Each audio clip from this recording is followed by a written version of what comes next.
Assalamualaikum warahmatullahi wabarakatuh. Salam sejahtera untuk kita semua. Perkenalkan, nama saya Muhammad Rafli dengan NIM 2021 07 01 103. Di sini saya menjadi perwakilan kelompok untuk mempresentasikan suatu materi yang bertemakan tulisan ilmiah, yaitu surat. Berikut ini adalah nama-nama kelompoknya. Surat adalah salah satu sarana komunikasi tertulis yang digunakan untuk menyampaikan suatu informasi, pernyataan, atau pesan kepada pihak lain yang memiliki keperluan kegiatan dengan bentuk tertentu tanpa harus berhadapan secara langsung. Berikut ini adalah bagian-bagian dari surat. Yang pertama ada kepala surat, nomor surat, hal atau perihal, lampiran, tanggal surat, alamat, salam pembuka, pendahuluan, isi surat, dan yang terakhir adalah penutup. Berikut ini adalah fungsi-fungsi dari surat, yaitu sebagai alat komunikasi tulis, sebagai tanda bukti tertulis, sebagai alat pengingat, sebagai pedoman untuk bertindak, sebagai keterangan keamanan, sebagai dokumentasi historis dari suatu kegiatan. Jadi maksudnya adalah surat bisa digunakan sebagai barang bukti terjadinya suatu kegiatan yang telah dilaksanakan. Yang terakhir adalah surat bisa digunakan sebagai alat mempermudah bagi tata usaha atau kearsipan. Adapun perbedaan dari surat resmi dan surat tidak resmi, yaitu surat resmi adalah pesan tertulis dalam bentuk surat yang biasanya dipakai baik perorangan, instansi, maupun organisasi dengan tujuan yang resmi. Sedangkan surat tidak resmi adalah surat yang biasanya dipakai untuk mengirimkan informasi secara pribadi, baik kepada keluarga, teman, ataupun yang lainnya yang bersifat tidak resmi. Adapun hal-hal yang membedakan antara surat resmi dan surat tidak resmi.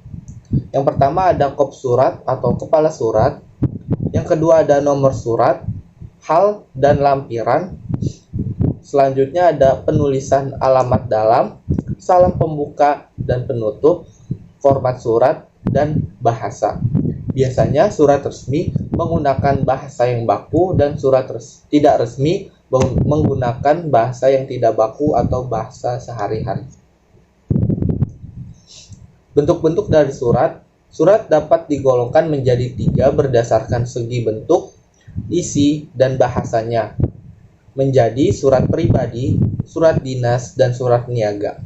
Surat juga digolongkan berdasarkan pemakaiannya, dapat dibagi menjadi 3, yaitu menjadi surat pribadi, surat resmi, dan surat dinas. Surat pribadi adalah surat yang digunakan hanya untuk kepentingan pribadi saja. Biasanya surat pribadi dikirimkan kepada keluarga, teman, ataupun yang lainnya. Adapun ciri-ciri dari surat pribadi yaitu yang pertama tidak menggunakan kop surat, lalu tidak ada nomor surat, salam pembuka dan penutup bervariasi, penggunaan bahasa bebas sesuai dengan keinginan si penulis tersebut, format surat bebas. Selanjutnya ada surat dinas. Surat dinas biasanya digunakan sebagai alat komunikasi tertulis yang menyangkut kepentingan yang bersifat formal dan kegiatan dinas instansi. Adapun fungsi dari surat dinas yaitu sebagai dokumen bukti tertulis, alat pengingat berkaitan fungsinya dengan arsip, bukti sejarah atas perkembangan instansi, dan pedoman kerja dalam bentuk surat keputusan dan surat instruksi. Berikut ini adalah bagian-bagian dari surat dinas. Yang pertama ada kepala surat atau kop surat. Yang kedua tanggal surat. Berikutnya nomor surat, lampiran surat, hal atau perihal surat, alamat surat, salam pembuka,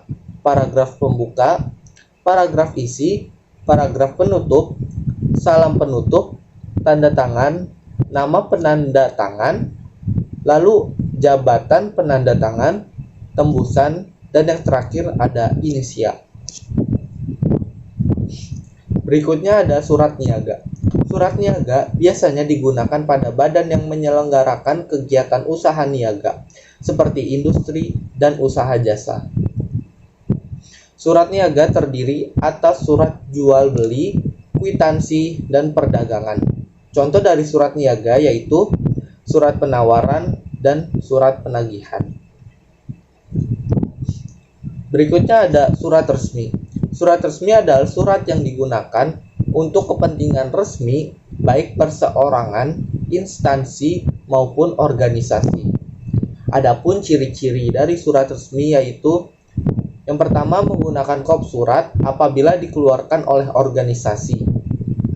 Yang kedua ada nomor surat, lampiran, dan perihal.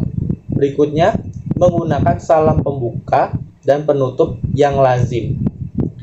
Berikutnya ada penggunaan ragam bahasa yang resmi, menyertakan cap atau stempel dari lembaga yang resmi. Dan yang terakhir, ada aturan format yang baku. Adapun bagian-bagian dari surat resmi yaitu yang pertama ada kepala surat atau kop surat yang terdiri dari nama instansi atau lembaga. Biasanya ditulis dengan huruf kapital atau huruf besar. Yang kedua ada alamat instansi atau lembaga yang biasanya ditulis dengan variasi huruf besar dan huruf kecil. Yang terakhir, logo instansi atau lembaga. Kemudian ada nomor surat.